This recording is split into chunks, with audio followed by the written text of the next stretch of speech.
Mesdames et messieurs, bonjour.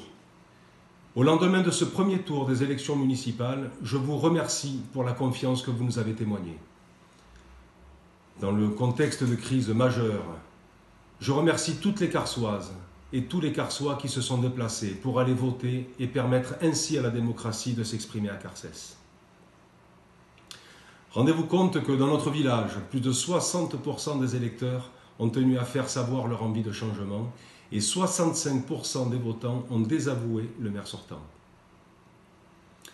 Vous avez donc donné le ton, vous avez donné la tendance et vous avez très clairement fait savoir ce que vous désirez pour l'avenir de notre commune, puisque 42 voix seulement nous séparent d'une victoire au premier tour. Dans la situation mondiale actuelle, nous devons tous prendre nos responsabilités et c'est la raison pour laquelle il est évident que notre réunion publique de ce mercredi ne peut pas être maintenue.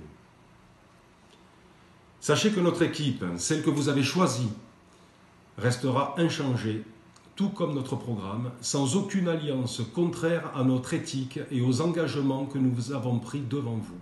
C'est cela, être responsable. Nous sommes tous dans l'attente des directives gouvernementales et nous ne savons pas si le deuxième tour pourra avoir lieu. D'ailleurs, nous vous informons que le président de la République va s'exprimer ce soir à 20h.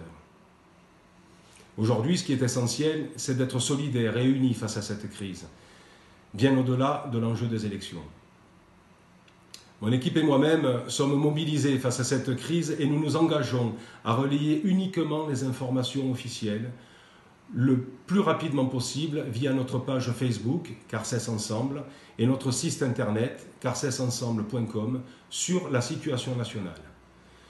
Nous restons mobilisés à votre service. Nous avons bien compris que vous souhaitez le changement à Carcès. Nous nous y engageons, mais pour le moment, faisons face tous ensemble à cette situation.